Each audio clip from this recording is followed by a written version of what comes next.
Bom dia, boa tarde, boa noite. Estamos de volta com a 4ª temporada do podcast Os Nossos, conversa sobre relações e conflitos familiares. Eu sou a Dora, fundadora do app Os Nossos, estou aqui com a Luciana e com a Renata, sejam muito bem-vindas. Oi. Nessa 4ª temporada. Estamos gravando aqui no Espaço Compasso Colab. Essa 4ª temporada é sobre temas recorrentes em direito de família. Sabe aqueles campeões de audiência? Hoje a gente vai falar sobre divórcio, que é um tema que a gente já falou en passant em outros episódios, mas não tínhamos dedicado um episódio para esse tema específico. A gente vai falar um pouco da história do divórcio e alguns aspectos práticos também. É importante dizer que esse podcast não dá orientação jurídica para o seu caso. A gente fala em termos gerais. Então, se você tem uma questão com esse tema, procure um advogado. Boa tarde, Luciana e Renata, tudo bem? Procure um advogado o ano que vem. A gente estava falando exatamente isso. Terminando o ano, nós estamos em novembro, para quem for escutar esse videocast depois. Vai escutar em dezembro, liga para o advogado em janeiro, tá bom? Não, janeiro, fevereiro, né? Porque o que acontece, Dora, é assim, me corrija se eu estiver errada, Não. As questões de família, as pessoas, elas, às vezes, não conseguem fazer nada até Novembro. Aí, em novembro, elas acordam e falam assim, eu não resolvi nada. Eu quero começar o ano de vida nova. Fofa, não. Não resolveu até agora, não vamos resolver. Ou nem começar. Já não é para esse ano, né? Não, eu resolver coisas que estão em andamento, tudo bem. Mas querer resolver agora, não dá mais. Muito bom. Então vamos começar falando um pouquinho da história do divórcio, né? A lei é de 1977. Tem uma decisão que saiu há um tempo atrás, acabando com a separação, que era uma etapa prévia ao divórcio. Então eu queria que vocês contassem um pouco como era e como ficou agora as etapas para alguém se divorciar. Etapas. Quer que eu fale? Sim. Bom, é o seguinte, antes não existia, né, divórcio, nem separação, e as pessoas eram desquitadas. E era um horror essa história do tipo, é desquitada. Por quê? Porque, na verdade, a instituição casamento, eu nem sei, eu tô falando de chutômetro, tá? Era uma coisa bem religiosa, né? As pessoas, né, se casam até que a morte os separe. E essa era a regra. Então, uma pessoa que, inclusive, se desquitar, divorciar, enfim, não pode casar novamente na igreja. Na igreja católica, Sim. eu acho que é assim, né? Na religião judaica tem o divórcio, Sim. efetivamente. Mas, enfim, então não vamos falar sobre isso. Então, as pessoas eram desquitadas. Aí, a lei do divórcio, que é de 77, ela ficou um tempão. Eu era muito pequena, a Renata nem nascida era. Eu era bem pequena. Ela, na verdade, era algo que eles queriam fazer, só que como que você vai, de repente, a pessoa era primeiro desquitada, então vinha uma lei para falar assim, olha, agora ela vai ser divorciada. Não dá, é uma mudança muito radical. Então foi feito um acordão. Você sabe, Lu, que assim, embora eu não fosse nascida em 77, eu tive a oportunidade de ver reportagens da época, vídeos, jornal, TV. Maior e também bafafá, né? As pessoas achavam, sério, que a família ia acabar, que o casamento ia acabar, que o divórcio era o fim dos tempos. Olha só. Realmente era uma coisa louca, assim. Mas era uma ruptura grande, né? Totalmente, porque historicamente? Sim, mas existia eu acho que uma dificuldade de entender que aquilo já fazia parte da vida das pessoas. Porque só que ela precisava ser legalizada. Exato. Né? Não é que as pessoas ficassem juntas pro resto da vida, não era essa a realidade, né? Mas trazer isso pro tirar do irregular, né? E trazer pro regular, pro reconhecimento, é que acho que apavorava demais, né?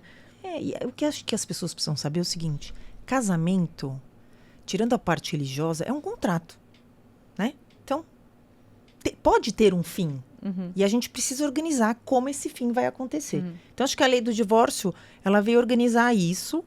Mas a Lu ia falar do acordão, que foi para trazer a questão da separação, Sim. né? Sim. Então, aí, na verdade, assim, veio para organizar isso, só que como essa era muito radical, fala assim, mas como que você vai sair do nada pro tudo? Então, foi feito um acordo para você colocar essa separação judicial. Como uma etapa. É uma etapa. Então, assim, as pessoas iam... Primeiro, elas se separavam. E aí depois tinha um lapso temporal que foi mudando, né? Para aí assim elas poderem se divorciar. Então, o que acontece era como se fosse assim, uma chancha, sabe? Vamos dar uma chance para a pessoa né? se arrepender, porque se ela se arrependesse, era uma delicinha. Você apresentava uma petição e falava assim, olha, é uma petição de reconciliação. Eu quero voltar a ser casado. Só fiz uma na vida. Eu também, eu fiz uma na vida. É a coisa mais engraçada, porque quando você conta isso pro cliente, que a gente, nossa, mas eu vou ficar casado de novo, vai. Você não quer ficar casado? Hoje em dia, eu já fiz um divórcio uma vez meu cliente casou, e aí fiz o divórcio de novo dele, entendeu? Então ele casou 2 vezes com a mesma mulher e se divorciou 2 vezes com a mesma mulher. Então isso é engraçado. Mas enfim, então a separação era assim um período de experiência que a pessoa teria para ver se ela queria se divorciar mesmo. Só que aconteceu o seguinte, as pessoas se divorciavam e esqueciam de se...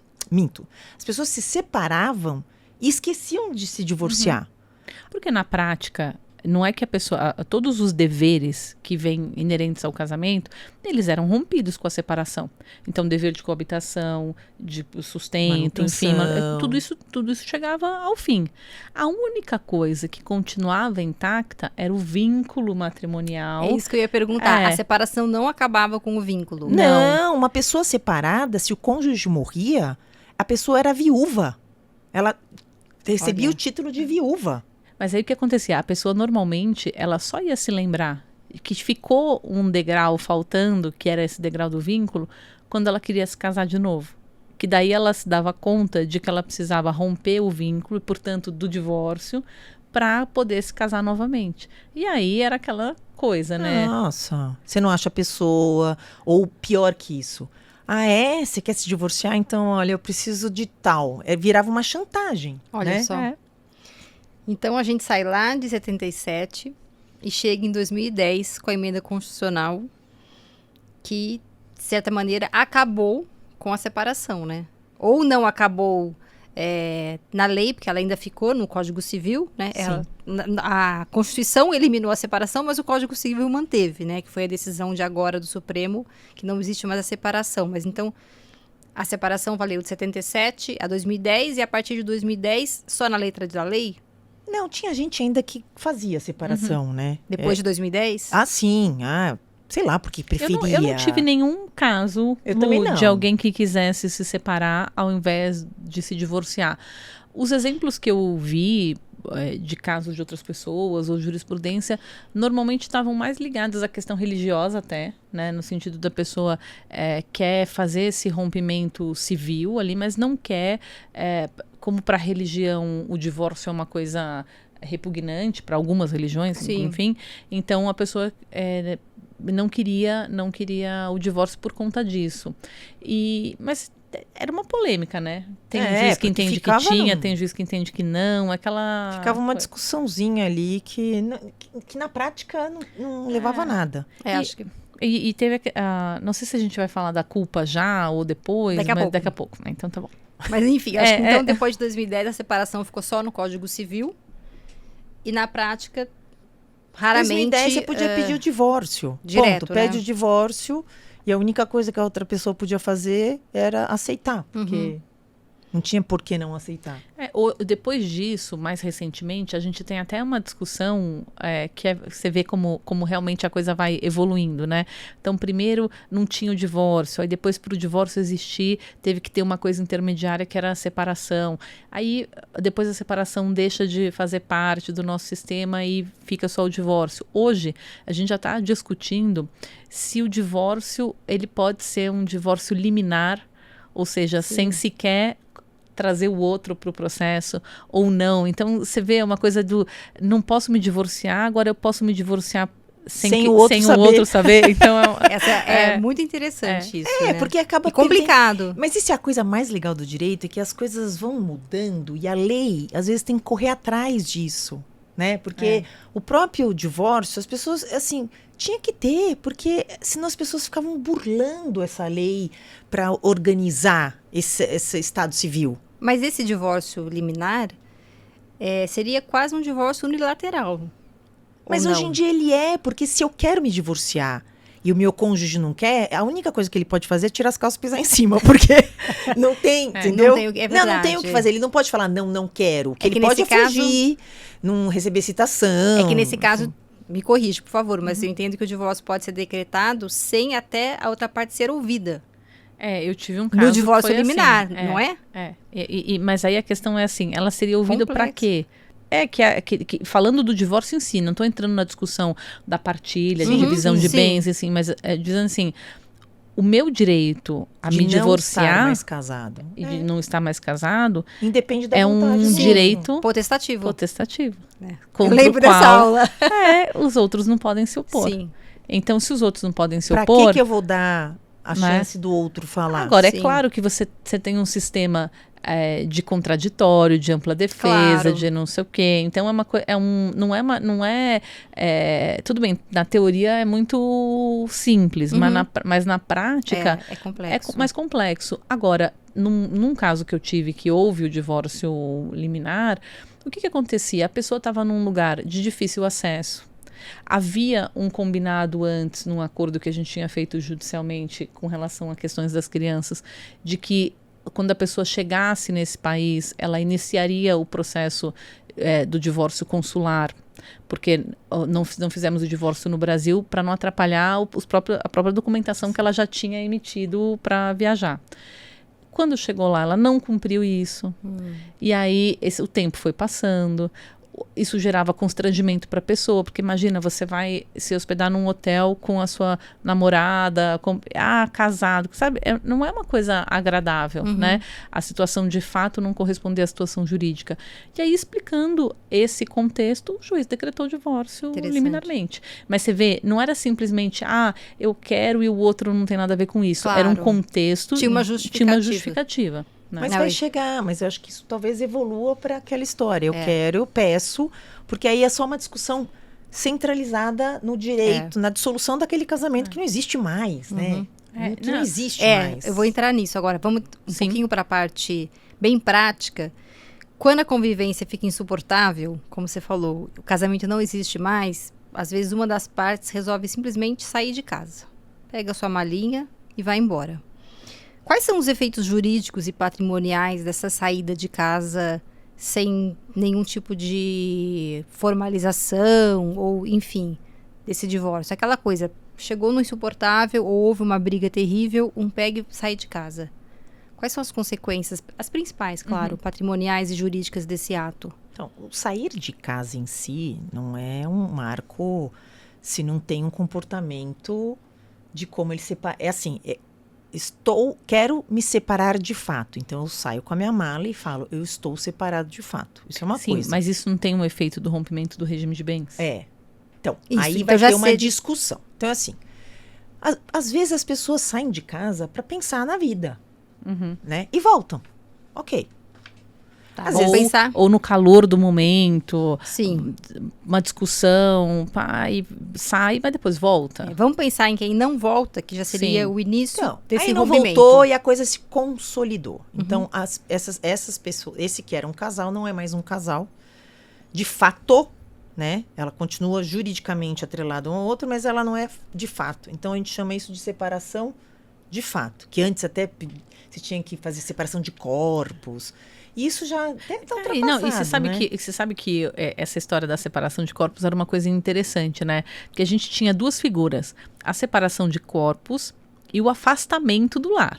Então, a separação de corpos era como um decreto do juiz dizendo Tipo, não estão mais juntos, e isso gera os efeitos, por exemplo, do rompimento do regime de bens. Você poderia ter a separação de corpos sem o afastamento do lar. Pessoas que estão convivendo bem, civilizadamente, que não vão se agredir, que conseguem se tolerar. certo. Não, mas né? Então, é aquela coisa. Já estou dizendo, não dá certo. Mas poderia. Então, você Sim, pode ter a sim. separação de corpos sem ter o afastamento do lar. Quando você tem o afastamento do lar, necessariamente você tem a separação de corpos. Só que o que aconteceu? Isso sempre tinha uma decisão judicial. Você não tinha nem separação de corpos, nem afastamento sem uma decisão judicial. As pessoas começaram a fazer esse afastamento por vontade de uma ou das duas, muitas vezes até com um documento dizendo, olha, nós estamos aqui... Em particular, né? Eu vi vários. Estamos chegando, entendendo que não dá mais para coabitarmos e vamos cada um para um lado e tal, sem a decisão judicial. E aí isso recebeu o nome de separação de fato. E o que acontece? Os efeitos do divórcio, você tinha inicialmente, do momento ali da separação judicial ou do divórcio, né, para frente. Depois, o entendimento, né, e até a própria lei, eles retroagiam a data da separação de corpos. E hoje o entendimento já sedimentado, solidificado, é de que eles retroagem a data da separação de fato. Então, o que eu tenho visto muito? As pessoas estão, às vezes, por exemplo, separadas de fato há algum tempo, aí vão ao judiciário e pedem para o juiz declarar a separação de corpos. O juiz dizendo, olha, eu não preciso declarar isso, porque existem decisões do STJ, e está dizendo que a separação de fato é suficiente para o rompimento do regime de bens. E a data pode retroagir da separação de fato? Sem dúvida, porque, na verdade, as próprias pessoas vão falar, nós estamos separados de fato desde então. Sim. Óbvio que isso, às vezes dá discussão, pau. Porque, eu tinha só saído de casa, mas eu queria voltar. Por quê? Tem efeitos patrimoniais. Que essa é a minha pergunta. Qual é o efeito? Quais são... Quando essa separação de fato você tem... Cessa o dever de coabitação, de manutenção, de regime de bens, de fidelidade, né? É que hoje em dia a fidelidade não pega muita coisa. Assim, na verdade, você não tem uma consequência patrimonial se você for infiel. Mas o que acontece você se dá por, tipo, tá bom, eu tô separado. Eu não tô judicialmente separado, mas eu estou separado. E a mais importante de todas o rompimento. É o rompimento do vínculo do regime de bens. Quer dizer, porque se uma pessoa for casada, por exemplo, com união parcial de bens, a partir daquele momento para frente, as coisas que essa pessoa adquirir já não comunicam com o cônjuge.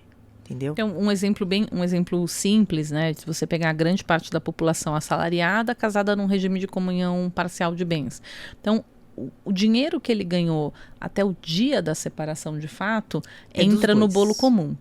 O dinheiro que ele ganhou dali para frente é só de um ou só do outro. Ele comprou uma casa, por exemplo. Eu vou precisar olhar qual foi o dinheiro que ele usou. Ele usou um dinheiro novo que ele ganhou depois, ele usou um dinheiro antigo que já tinha. É isso que vai marcar e definir. Agora, temas que dão complicação nessa história. Recebimento de bônus, coisas que você fez... Que só perpetuou. Né? E assim, nesse período, né? Nesse período. Então, a pessoa recebeu um bônus do trabalho depois da separação de fato. Tá, mas ele é um bônus relativo ao período anterior? Não. Então, essas coisas geram problemas. Pegando a carona na sua dica, não faça nada no final do ano, é época de bônus, inclusive, né? Então, não é hora pode de haver se uma divorciar, discussão, separar, se sair de casa agora, se o bônus que costuma entrar em janeiro, fevereiro, vai ser partilhado ou não. E, por exemplo, é um bônus do ano de 2023. O período então, você vai ter uma proporção ali. Então... Não, e eu acho que o que mais complicômetro que eu escuto lá no escritório é o seguinte, e abandono de lar? Gente, abandono de lar não é o físico, né? Mas o cuidado com os filhos, tanto físico como econômico e emocional. Então, isso que caracteriza o abandono de lar. E a pessoa que some, não telefona mais, alguma coisa assim? Tem. Tem gente que vai comprar cigarro e não volta, né? E aí, nesse ponto, Lu, a gente tem até aquele... Não tem um usucapião específico? Tem.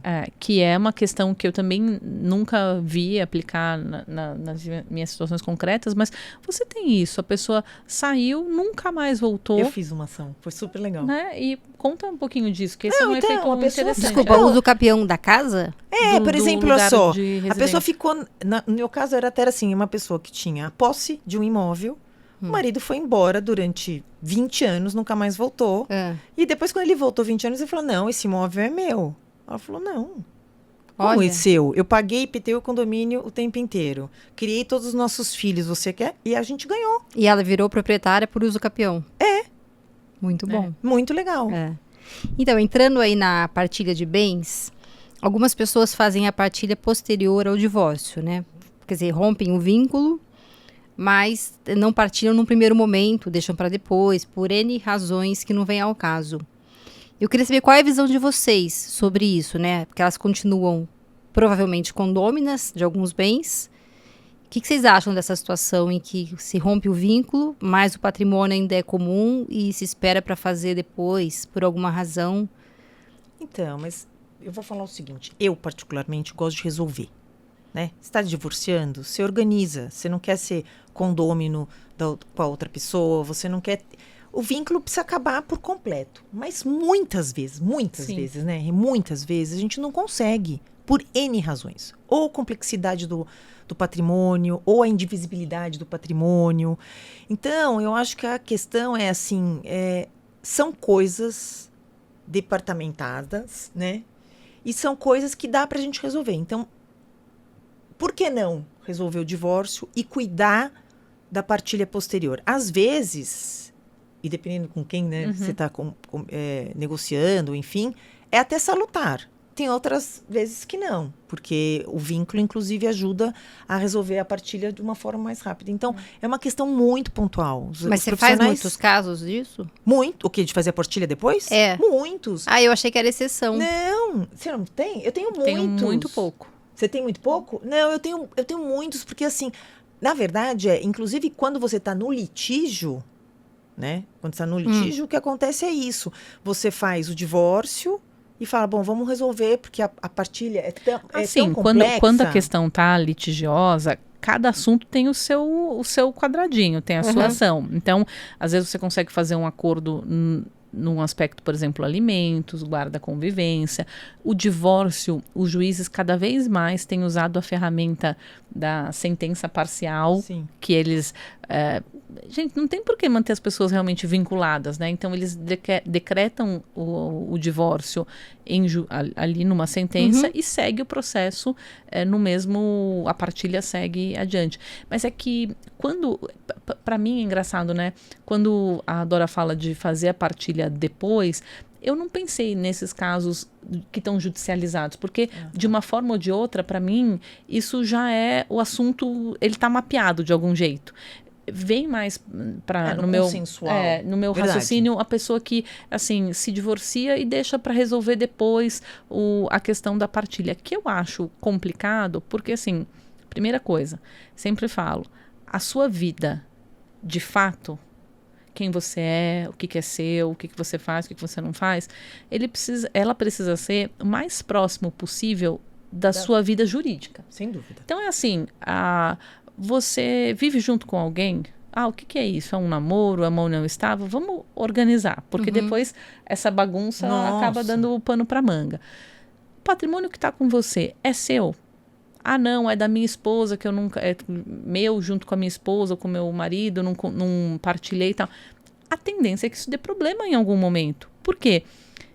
É improvável que tudo esteja sendo administrado e gerido pelos dois o tempo inteiro.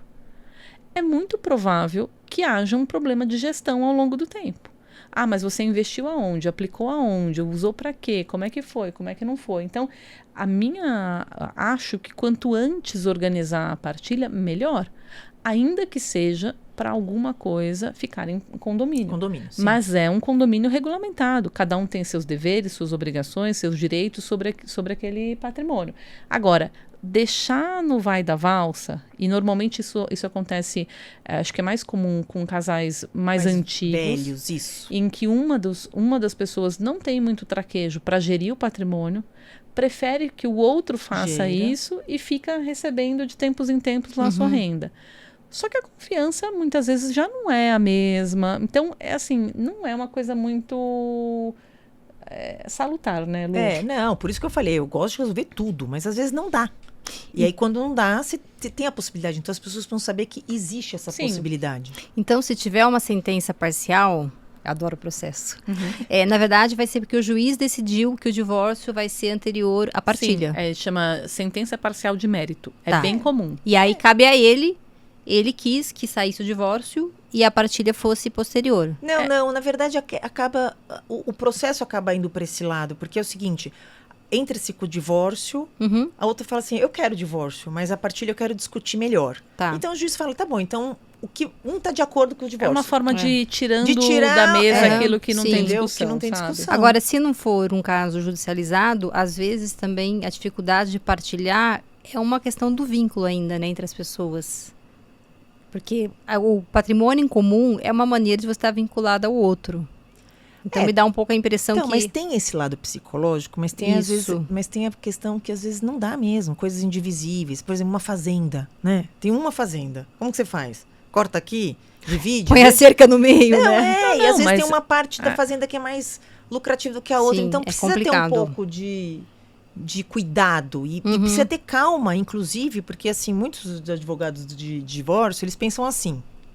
Só que existe um reflexo patrimonial e tributário imenso. Às vezes tem que cuidar dessa parte tributária para fazer uma boa partilha. Não é só, tipo, cortar no meio, né? Sim, agora o segredo disso tudo que a gente está falando para funcionar é assim, combinados e transparentes. Porque tudo bem, a gente tem Comunicação. uma fazenda que tem área produtiva, área de reserva, não sei o quê, tá bom, tudo bem.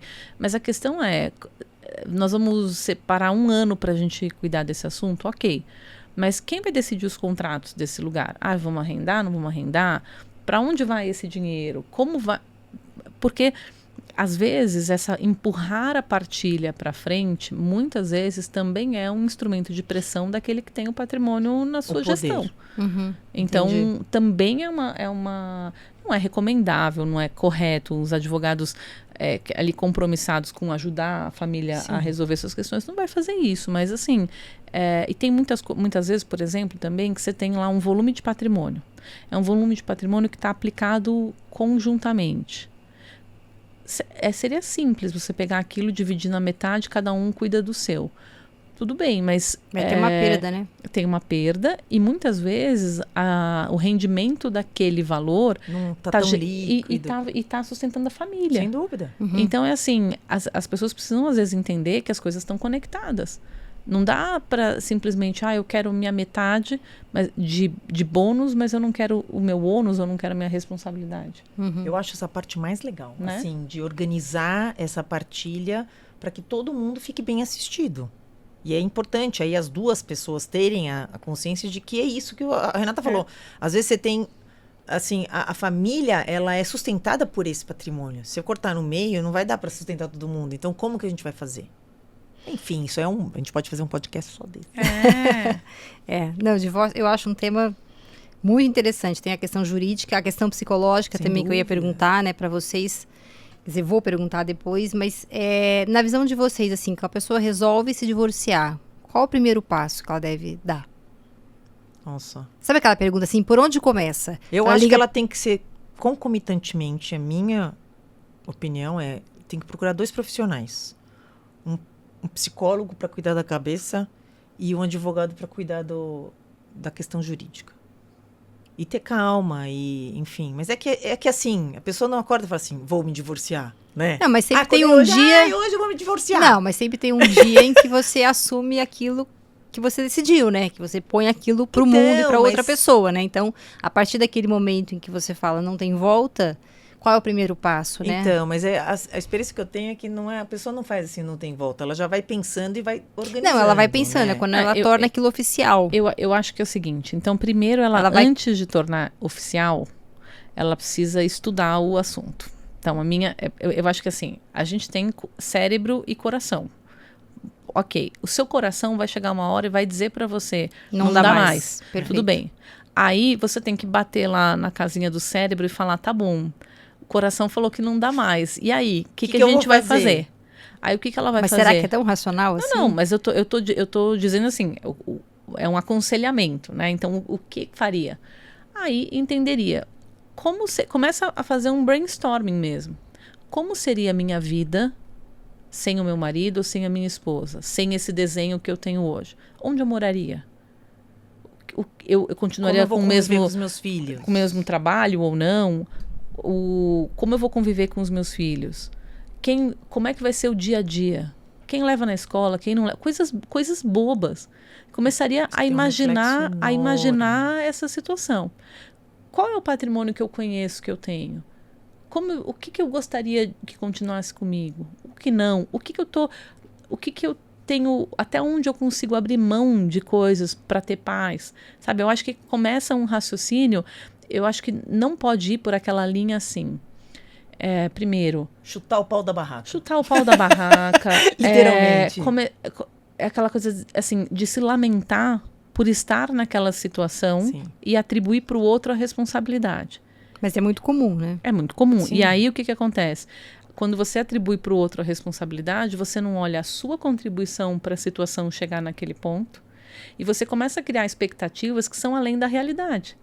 E aí você vai se prendendo naquela situação ao invés de libertar suas amarras e desatar os nós, né? Então, e isso não é uma coisa que a pessoa vai sentar uma vez e vai conseguir resolver do dia para a noite. Eu recomendo mesmo comprar aquele papel sulfite grande, sabe? Do risque-rabisque. Né? Sério. E vai fazer. Prós e contra. Senta Tem meia que hora, fazer uma hora, conta. desenha quem eu sou, aonde eu estava, aonde eu quero que chegar, eu que planos quero? eu tenho para mim. Então, Rê, quando você falou da responsabilidade do outro, eu lembrei do Instituto da Culpa, que havia no divórcio e ficava registrado no processo.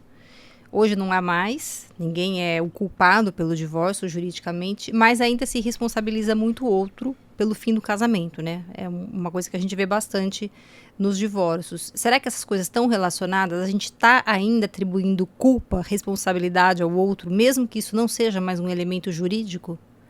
Do ponto de vista emocional, sem dúvida, né? Então, é assim, eu acho que o campo jurídico influenciou, claro, né? Porque você chegava no judiciário tendo que demonstrar a culpa do outro. Se alguém tem que ser culpado, não vou ser eu, né? Mais ou menos esse era o desenho, né? E a gente não se desprende dessas coisas do dia para a noite. Mas eu acho que emocionalmente a gente tem dificuldade de assumir a nossa responsabilidade para as coisas. Então, por exemplo, você recebe uma pessoa para fazer uma conversa inicial.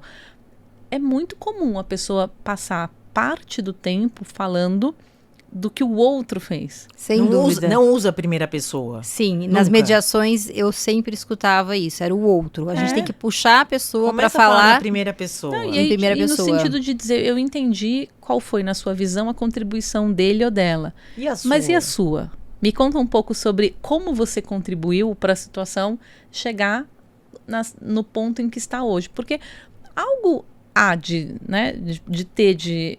E as pessoas têm muita dificuldade de fazer isso. E é mais fácil, claro, atribuir para o outro a responsabilidade, você se sentir credor da situação. Muitas vezes aquele que tomou a decisão de dizer, olha, acho que nosso casamento não está indo por um bom caminho, acho que a gente não está conseguindo mais dar o nosso melhor juntos, vamos fazer isso, vamos tentar um outro caminho, acaba também sendo ali no início, né?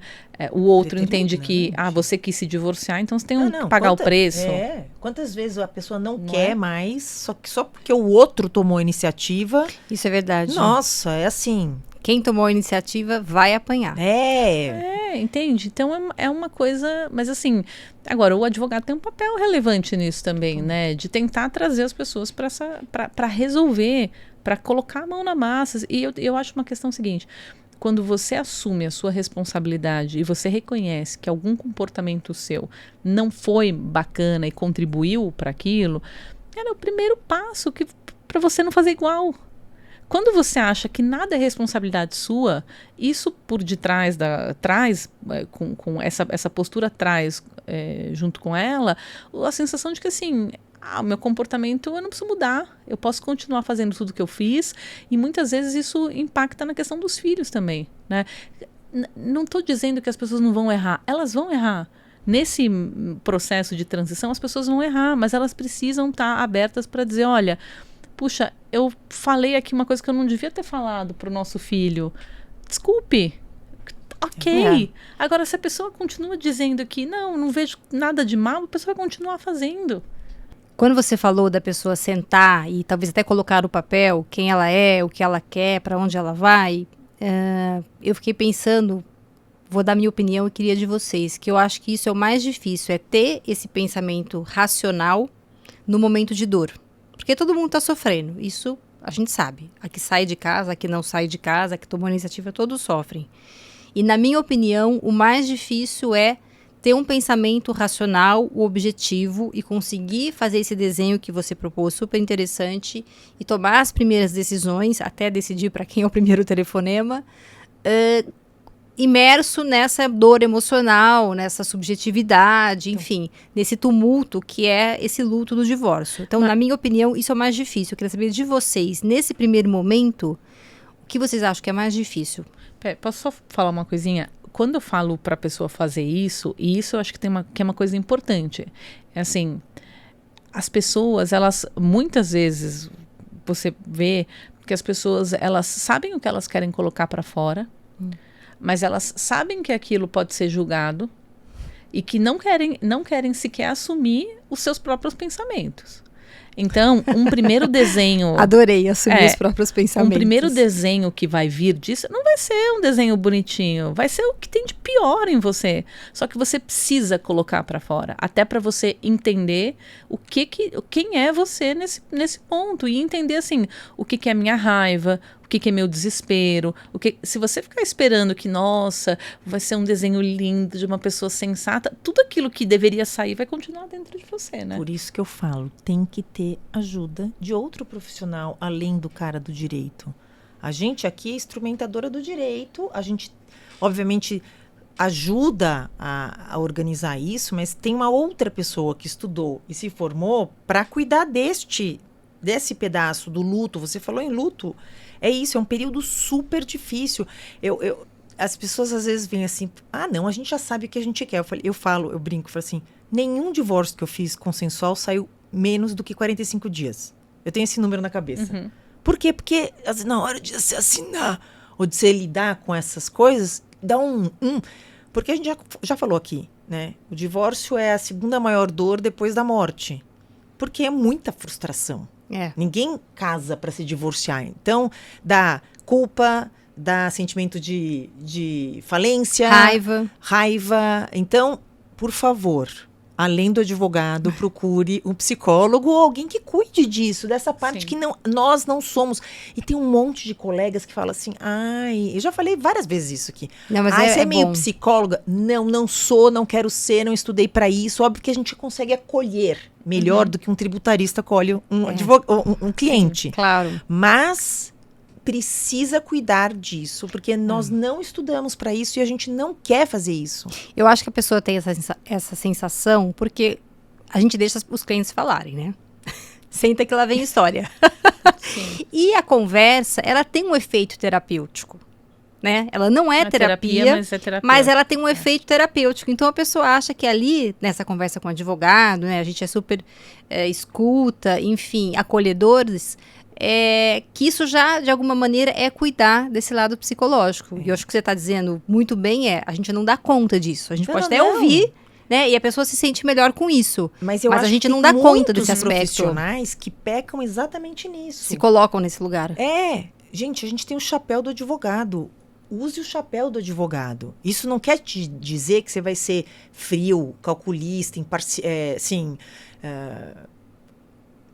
frio, calculista. Não é isso. Você pode acolher, mas não é passar a mão na cabeça.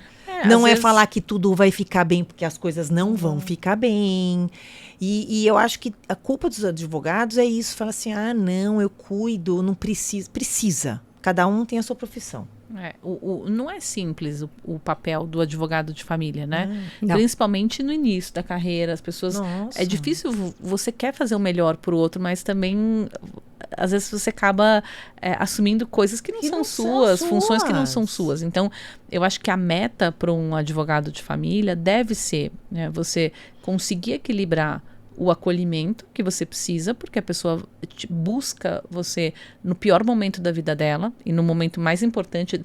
Aquilo pode estar acontecendo milhares de coisas, mas aquele rompimento ganha uma luz especial. Sim. Com distanciamento. Porque se você perder o distanciamento, você vai perder clareza. Uhum. E aí você não vai conseguir fazer aquilo que há de mais importante. Sim, que é advogar. Exatamente. Advogar, pensar de forma racional. Isso da distância, engraçado que já me perguntaram, né, como mediadora, como que você não se envolve? Mas se eu me A gente envolver... se envolve. Não, se envolver no sentido de sofrer junto e se envolver além do que a profissão pede. Porque são histórias que tocam a gente. E eu digo, eu não me envolvo. Quer dizer, eu me envolvo no que eu preciso para conduzir o caso, mas não me envolvo, como a Renata está dizendo, a ponto de perder a objetividade. Porque tem a clareza que no só o atendimento. distanciamento dá. Exatamente. Você não pode perder a clareza do distanciamento. É Muito lembrar bom. que chapéu que você está usando. Isso mesmo. Bom, o nosso tempo está acabando. Peraí, posso só falar uma coisa antes, Claro. que eu acho que é interessante também para pensar, que é o seguinte, no passado, as pessoas precisavam, era exigido uma audiência para decreto do divórcio, né? Sim. Não, você tinha que passar ainda pelo promotor. Então era Olha que beleza. existia um cerimonial É. do momento do divórcio que hoje não existe mais. Então hoje você colhe a assinatura no acordo, homologa, faz Entra com o protocolo eletrônico. leva lá no protocolo Pode ser até eletrônico o expressinho, e tal. né? Ainda existe o expressinho? Para homologar rapidamente quando tem acordo? Não, Não, hoje em dia demora Ainda tem pouco. o expressinho. não, Mas eu é nunca bem ouvi rápido. falar no expressinho. Não, eu já homologuei vários divórcios. Acordo, Não, né? é. Sem partilha, coisas muito Você tinha simples. tem os sejus que mais... Por isso que inventaram Tinha a um- história do divórcio extrajudicial. Tinha um porque- guichê do expressinho. Não. Mas aí tem o extrajudicial, tal, tudo bem, as pessoas acabam se encontrando para assinar, ou às vezes assina cada um no momento e tal. Mas o que eu acho é que, assim, o fim desse cerimonial que existia, e eu acho que é bom, porque pro dia a dia, na prática, é bom e evita que as pessoas tenham que se colocar numa posição, às vezes, que era desconfortável, né? Totalmente. Mas contribuiu para tratar o divórcio como algo Prosaico. prosaico. E E não não é. Não é. Que bom que você tá falando isso, porque não é nada Não prosaico. Não, e eu Né? acho que essa é a maior dificuldade que vocês, mediadores, têm que ter. A gente precisa terminar bem essa história. Cuidar do fim, né? Tem que cuidar do fim.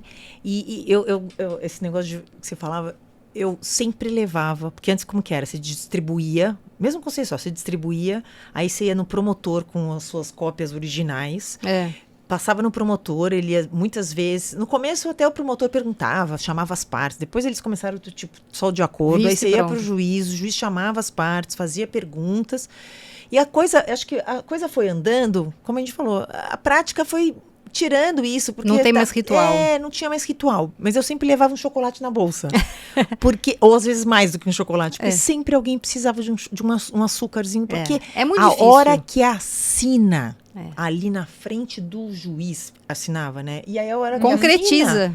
concretiza e cai uma ficha que você fala... "Ah!" Por isso Agora que eu dava foi. o chocolate. Mas isso Muito que a bom. Renata falou é muito interessante. Porque antes tinha um ritual. Hoje em dia é meio banalizado, entre aspas. Mas aí, mais uma razão para nós, advogados, a gente tem um papel importante. Não é qualquer um que faz divórcio, mesmo consensual. Sim. A gente tem um papel de acolher, de fazer a pessoa passar por todas as decisões, refletir pelas coisas do que ela está abrindo mão ou do que ela não está abrindo mão. Então, eu gosto da sua fala, que você sempre fala, precisa terminar bem, né? Cuidar do final. Cuidar do final, porque a tendência de quem não cuida desse final é desastroso. Assim, ficam coisas não resolvidas. Não conversadas. Não conversadas. E, sobretudo, se você tem crianças, adolescentes envolvidos. Porque se é um casamento que, vamos considerar, Sem filhos. sem filhos e cujo patrimônio foi dividido, tudo bem, claro que cuidar do fim vai ser importante para você. Mas se você opta não cuidar, as consequências disso são suas, concorda? Sim. Você está assumindo os efeitos disso para você.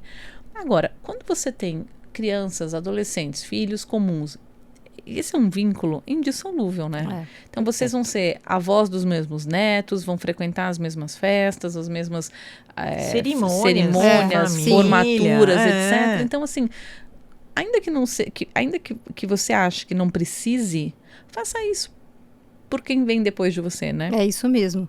Hoje a gente optou por não falar muito dos filhos, né? Falar mais do casal, mas a gente tem um outro episódio já gravado lá no Spotify, tá? Coparentalidade pós-divórcio. Vão lá para ouvir, que naquele a gente se dedicou Exato. muito aos filhos e ao papel dos pais depois do divórcio, né? Que é Exato. quando continua a parentalidade, mesmo com o fim da conjugalidade. Eu vou pegar um gancho que aí, por tudo isso que a gente falou, a culpa que era juridicamente necessária para provar o fim do casamento, ela perdeu importância. Sim. Porque os porquês, né? Pouco importa, todo mundo vai ter os porquês, uma lista muito maior do que só o risca-rabisca. Mas é pra quê que a gente vai fazer tudo isso? Então a culpa, ela né, Lu? perdeu. Como? Perdeu. Então não precisa mais da culpa que vocês tinham falado. Eu acho que juridicamente o porquê saiu e só fica o como, que é como se vai viabilizar aquele fim. Mas entre as pessoas ainda é importante passar pelo porquê em algum momento. Sim, e tem muita gente que fica só no porquê. E acho que nosso papel é organizar para não ficar só no porquê. Só Aí nisso. o porquê vai tratar na psicólogo, entendeu? Não Entendi. com o advogado. É isso aí. Muito bom. Antes da gente encerrar, quero agradecer a Luciana e a Renata por esse papo incrível e pedir sempre aquela mensagem, dica final, para quem está pensando em se divorciar, ainda não falou com o outro, com a outra, tá com aquilo dentro da cabeça. Nossa. Qual dica que vocês dão para quem tá com isso? Olha, ouviu esse episódio, agora tá com a pulga atrás da orelha, assim, por onde eu começo? A minha dica, ela é pouco jurídica e mais prática. Eu acho que é o seguinte, a primeira coisa que a pessoa deve fazer é parar, refletir, no sentido de dizer o seguinte, eu já fiz tudo que eu podia, sem pensar no outro. Tenho que resgatar. Porque o outro não sei o que, não sei o que. Não, assim, você não é responsável pela atitude do outro. Você é responsável pela sua atitude. Partindo disso, você já fez tudo o que você podia para impactar positivamente esse sistema que é o casamento? Se sim, puxa, então você parte para um outro lugar. É aquela reflexão. Sim. O que eu quero, por que eu vou fazer isso, ou qual é o meu limite, e aí você vai para essa linha. Se não, eu acho que aí vem a questão de buscar um auxílio, talvez porque a comunicação está muito ruim, né? Uhum. E aí entender, eu não fiz tudo o que eu podia. O que o outro pensa disso? Ele já fez? Não fez? Faz sentido? Não faz? Mas também não ficar colocando energia numa coisa que não- só você vai colocar e não vai surtir nenhum efeito, né? Mas eu acho bom. que a primeira coisa é olhar para você e então o que eu já fiz de tudo, não fiz, e se responsabilizar pelas suas escolhas. Eu vou pegar aqui o gancho da Renata que falou para olhar para dentro, né? E a gente tem que parar esse mundo. Nós estamos numa era muito tecnológica, de exposição exagerada das pessoas. Então tem as pessoas altas, magras, lindas, com a pele incrível, o cabelo não fica grisalho, Exato. né? Com frizz, né? Não, tá tudo ótimo. E, gente, não. Os casamentos são difícil para todo mundo. Conviver com o outro é difícil. Sim. Então, a gente tem que ser tolerante, mas como a Renata falou, não adianta também ficar martelando em alguma coisa que não... Né? Pensar diferente, a gente tem que pensar o seguinte, a gente vai mudando. Aquele casamento, eu acho que a gente renova. O que eu acho que eu queria dizer é o seguinte, a gente renova os casamentos. Os casamentos você vai fazendo outros acordos. E tem pessoas que param no tempo e ficam com aquele casamento. E, gente, a gente envelhece, a gente amadurece, a gente... tem os filhos, ou se não tem os filhos, tem os bichos, e se não tem os Tem que bichos, reinventar. Você tem, né? Assim, é uma opção estar casado, é uma opção de ambos, então tem que fazer acontecer. Tem uma coisa, Lu, que aí eu acho que para gerações mais novas que tem um divórcio mais fácil, né? Porque as pessoas que não tinham um divórcio ou que tinham um divórcio com uma fase mais difícil, elas acabavam investindo mais naquela relação também, Uhum, né? sim. Hoje em dia você acaba vendo as pessoas na primeira crise, muitas vezes, sim. já jogam a toalha do relacionamento. Por quê? Porque elas acham que a crise não faz parte do casamento. Se o casamento estivesse dando certo, eu não estaria em crise. Então, já não é para ser. Quando, na verdade, na minha visão, a crise, ela faz parte dos relacionamentos. Claro. A questão é como você sai dessa crise, Sim. como você lida Lida. com aquilo e supera aquilo. Então, a crise, ela serve para você trabalhar junto. Reconhecer as fraquezas, vulnerabilidades e sair melhor do que entrou. Então, a crise, ela é valiosa. Né? Não é uma coisa para você, não, o casamento perfeito é o casamento sem crise. Não existe. Não. Quem fala assim, eu nunca briguei. Quando briga, né? Exatamente. Vai ser uma só. Vai ser uma só. Exatamente. Corajosos são aqueles que continuam casados. Ou que resolvem separar, ou que resolvem divorciar e enfrentam esse divórcio mesmo e cuidam desse fim. Na verdade, assim, são opções sólidas. É isso que eu quis dizer. A gente pode falar porque temos casamentos longos. Aqui. Sim, mas eu acho que a mensagem importante de vocês é essa, é cuidar do fim. Sim, do ponto de vista emocional. Cuidar do meio. Sim. E se não tem jeito de... Se for terminar, tem que cuidar do fim. Cuidar do fim do ponto de vista jurídico, emocional, fazer as coisas de maneira pensada, refletida. E procurar ajuda. Cuidar dos nossos, né? Os filhos. Dos filhos. Não tenta dar conta, porque... E aí vai o nosso aplicativo. Porque se deu fim, tem essa relação continuada, a gente tem que cuidar bem do que foi construído nessa história. E tem que ser bom. E o nosso aplicativo pode ajudar você. Baixa aplicativos nossos. Siga a gente no Instagram, @osnossos_. Ouça os outros episódios do nosso podcast. Tem muito conteúdo dessas advogadas brilhantes que estão aqui. Não percam. É isso, gente. Muito obrigada e até a próxima. Tchau.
Cuidar do fim do ponto de vista jurídico, emocional, fazer as coisas de maneira pensada, refletida. E procurar ajuda. Cuidar dos nossos, né? Os filhos. Dos filhos. Não tenta dar conta, porque... E aí vai o nosso aplicativo. Porque se deu fim, tem essa relação continuada, a gente tem que cuidar bem do que foi construído nessa história. E tem que ser bom.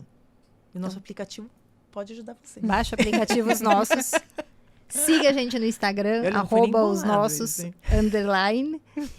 Ouça os outros episódios do nosso podcast. Tem muito conteúdo dessas advogadas brilhantes que estão aqui. Não percam. É isso, gente. Muito obrigada e até a próxima. Tchau. Acho que foi ótimo. Eu bati algumas vezes aqui no microfone, né? Acho que foi bem espontâneo.